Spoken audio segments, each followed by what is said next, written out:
இயேசுவில் பிரியமானவர்களே, இன்றைய தியான சிந்தனைக்காக லூக்கா நற்செய்தி 1ஆம் அதிகாரம் 5 முதல் 25 வரை உள்ள இறை வசனங்களை தியானிக்க உங்களை அன்புடன் அழைக்கின்றேன்.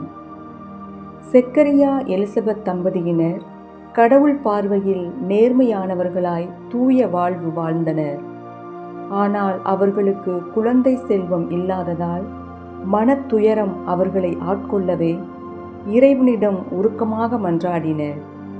கடவுளும் அவர்களின் வேண்டுதலை கேட்டு கபிரியேல் தூதர் மூலமாக உம் மனைவி எலிசபெத் ஒரு மகனை பெற்றெடுப்பார் என்று கூறியவுடன் இறை திட்டத்தை அவரால் புரிந்து கொள்ள முடியவில்லை. முதிர் வயதில் எப்படி இயலும் என்ற ஒரு தயக்கம் இருந்தது. அதுபோல் எலிசபெத் அம்மாவும் 5 மாத அளவு பிறர் கண்ணில் படவில்லை.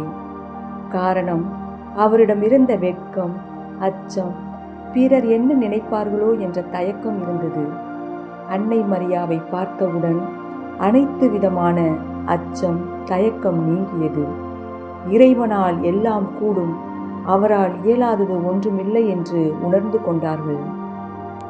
தாயின் உதிரத்தில் இருக்கும்போதே யோவானை தெரிந்து கொண்டு அவருடைய பணி வாழ்வு எப்படிப்பட்டதாய் இருக்கும் என்பதை முன்னறிவிக்கின்றார். அதுபோல் பழைய ஏற்பாட்டில் மனோவாக அவரின் மனைவிக்கு ஆண்டவரின் தூதர் தோன்றி, நீர் ஒரு மகனை பெற்றெடுப்பாய், அவன் இஸ்ராயேல் மக்களை பெலிஸ்தியரின் கையிலிருந்து விடுவிப்பான், ஆண்டவரின் ஆசி அவனோடு இருக்கும் என்று முன்னறிவிக்கின்றார். கடவுள் நம் ஒவ்வொருவரையும் பெயர் சொல்லி அழைத்திருக்கிறார். நமக்கென்று பணிகளை கொடுத்துள்ளார். உயர்ந்த லட்சியத்துடன் எனது பயணத்தை தொடர்கின்றேனா என்று நாம் சிந்தித்து பார்க்க வேண்டும்.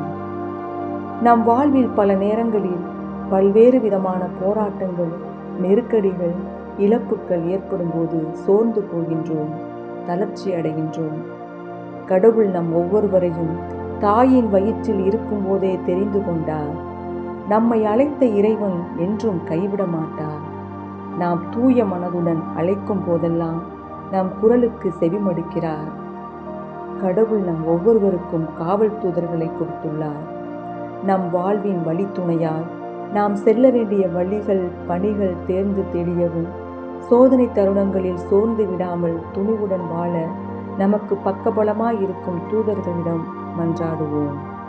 அவ நம்பிக்கையை அகற்றி இறை நம்பிக்கை என்னும் கேடயத்தை நம் வாழ்வின் அச்சாணியாய், உயிர் மூச்சாய் கொண்டு வாழ்வோம்.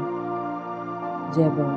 அன்பு இயேசுவே, நீர் எங்களை தனிப்பட்ட விதத்தில் அழைத்திருக்கின்றீர். நாங்கள் எங்கள் அழைத்தலின் மேன்மையை உணர்ந்து வாழவும், என் நேரமும் உன்மேல் ஆழ்ந்த நம்பிக்கை கொண்டு எங்கள் பயணத்தை தொடர உமது அருள் ஆசீரை தந்து வழிநடத்த வேண்டுமென்று உம்மை மன்றாடுகிறோம். ஆமென்.